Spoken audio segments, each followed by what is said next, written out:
everybody, welcome back to the Chaotic Little Book Corner. My name's Acacia. Today we're going to be doing the February Part 1 reading wrap-up. Let us dive in. It is February, which is Valentine's Day, but more importantly, it is Black History Month. I did not get all of my books finished yet for my Black History Month TBR, but I am in the middle and process of working on several of them. So I have two here that were on my TBR. One of them is the big one, and then the other one was much smaller and very easy to get through. So the first book that I read was a buddy read with Adam from Memento Mori. This is Jesus' Son by Dennis Johnson. Yeah, I'm underwhelmed. I feel half-hearted about this. I feel like it was kind of dull. I didn't really get invested in it. I thought it was raw and realist, and I didn't feel impressed. It didn't do anything for me. However, in terms of impressed, can we talk about The Bluest Eye for a second by Toni Morrison? Now, this is the story of a young girl who is being bullied, and she is feeling trauma and sadness about her appearance and her looks. It is just a universal story about the feeling of not fitting in, about the ideal beauty, about the ideal of perfected beauty myth that the Western civilization has. It really was beautifully done, wonderfully executed, amazingly just crafted. I will absolutely be reading more Toni Morrison. I would love to read all of her work, actually. So I think, what's the next one? Do they have a list of all of her books? I sure hope they do. They do. Song of Solomon is the next one I want to read, and so I want to get it in the matching edition for this one, and that is like my big next book for Toni Morrison.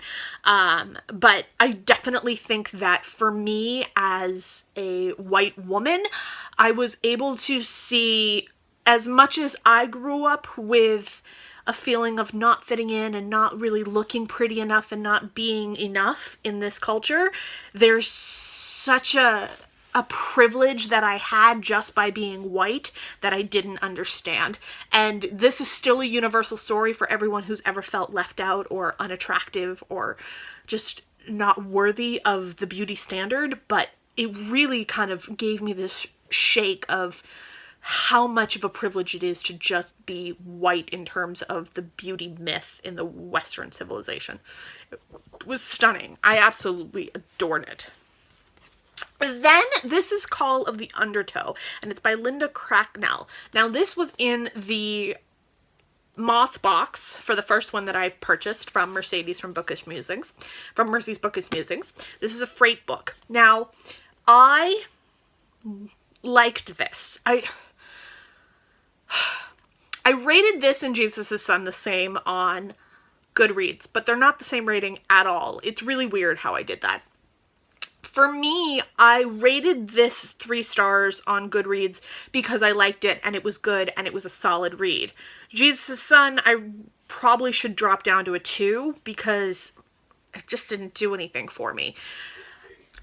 I think I'm going to do a whole video on how I rate books because so many people are like, but you rated this, and that, and on Goodreads. And I'm like, but panic. So this is a good book. I enjoyed it. I thought that it was really slow moving, beautifully executed. The language was very descriptive and easy to follow. It had a kind of odd story about an older woman befriending a child. That was a little discomforting to me, but I went with it and it was okay. Like, I'm okay. It's okay. We're okay. Something about this fit but didn't fit for me. I read it during a blizzard, which was really, really fitting and really easy. We've had like 3 blizzards in my immediate area over the past like 4 days. So I've been just like reading constantly. And this fit for that. It really worked for the atmospheric area that I was reading it in. I really wish that I could have read it over a longer period of time versus the one sitting that I did. I think that was my mistake because I think this is one that needs to be read slowly and contemplated as read and just kind of delved into and just go softly with it and tread with it on ease. I just feel like I missed something in it and I feel like I wasn't smart enough to get something.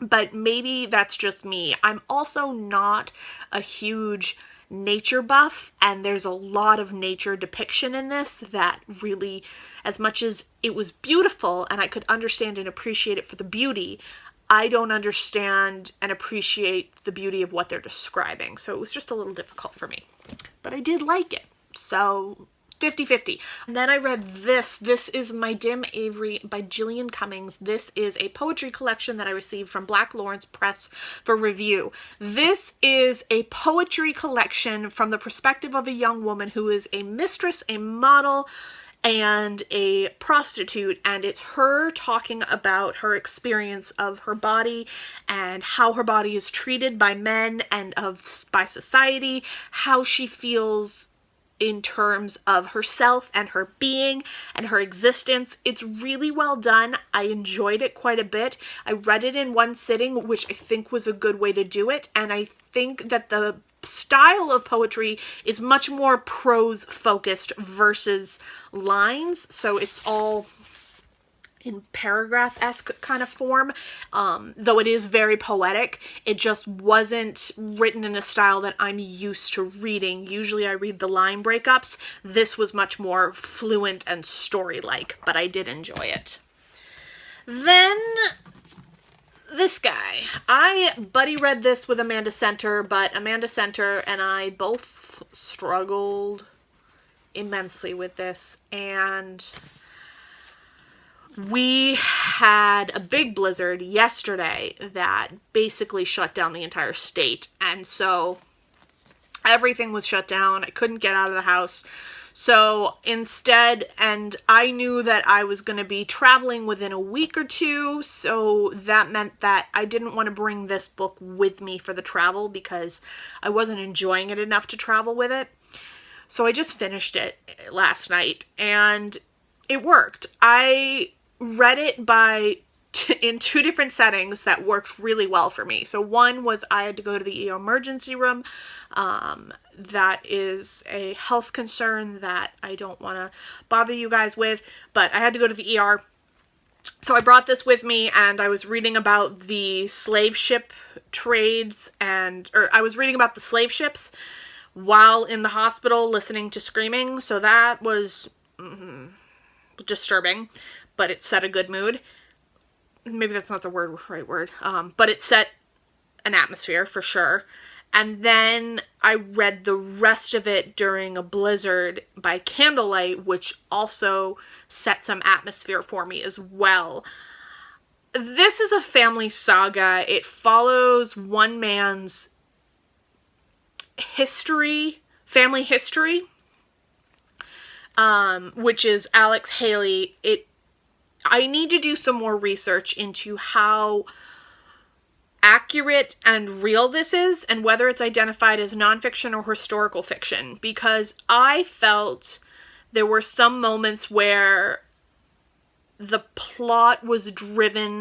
character was driven by the plot versus the plot was driven by the character, and it really distressed me and made it hard for me to read, though I can understand, and I've now read it, and I feel better having read it because I now have a very crucial part of Black literacy history under my belt, which will help me in the long run with my other readings, I believe, because I've heard reference to this in some other books that I've read by Black authors. So I know that it is relevant, and it was something that was necessary for me to read, and I'm glad I did it. I just didn't enjoy it as much as some did. The subject matter is, of course, a 5-star rating. The ideas, the necessity of the story in and of itself, the histories, all that is great. I just can't say that for my enjoyment it was a 5-star read, which is a bummer. And then for the cozy comfort read that I read during the Cozy Night Readathon or read along, I'll link Lauren's original video down below and Mercedes TBR. So I did a whole video vlogging it, and then the file corrupted. So that happened. And I read this in one night, which is Affinity by Sarah Waters. The way that the Cozy Night Readathon worked was you had 3 hours sitting down, just reading through, and you were supposed to get all cozy and warm and just all snuggled up and just kind of read for the fun of it. And that's what I did. And this is what I ended up reading for that time. It was really, really fun. This is Affinity by Sarah Waters. It has ghosts and creepiness and eeriness and some good romance and a little bit of historical fiction to it. It is really powerful and really fun to read, and I definitely enjoy it. I didn't enjoy it as much as Fingersmith, but I definitely did enjoy it either way. And again, this might do what Fingersmith did and sneak up on me later on and be like, actually, you really, really like this. And I might be like, I really, really did, but we shall see. This story follows a young woman who goes to a female prison and is basically going out of the goodness of her heart. It's almost, it's her charity work. And she becomes interested in one of the inmates who is in there for something that went wrong during a seance. And it kind of goes from there. I really enjoyed it. And then this is the one. So The Bluest Eye by Toni Morrison and this one blew me away. I had 2 good solid reads this month that absolutely just touched me. And this is the one that I feel I can't decide between this one and The Bluest Eye because they're so different. This is the story of 2 young girls during the 1990s living throughout their high school years together in an us against them kind of relationship together.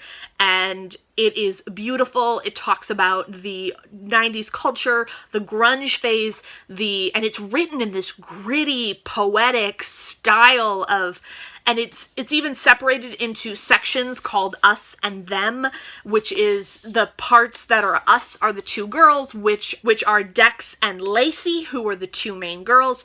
And then the them is talking about their mothers and their stepfathers and their fathers and their siblings and the teens that are around them. And the whole story starts off with a suicide happening in this small town and the entire area just freaking out because that kind of thing doesn't happen in suburban world. It is brilliant. I thoroughly loved this, and I think that for anybody who is either a 90s child or remembers bits and pieces of the 90s, which is what I have because I was born in 89, so I grew up in the 90s. Definitely had a lot of My Little Ponies, but this definitely has that era to it, that feel, that sensation, that just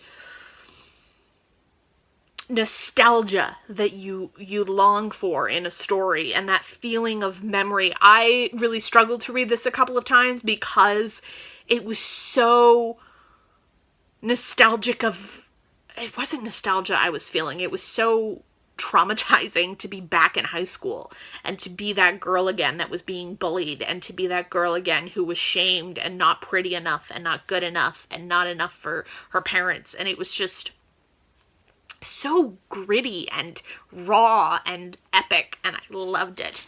I absolutely recommend it to anybody. I really, really enjoy it. If you are looking for a book that is like women have the power, but it's just deep inside them and they need to like grasp at it with fear and anger and raw just feminism, it's a really interesting portrayal of the feminist female and her entry into becoming a strong, independent, and adult woman.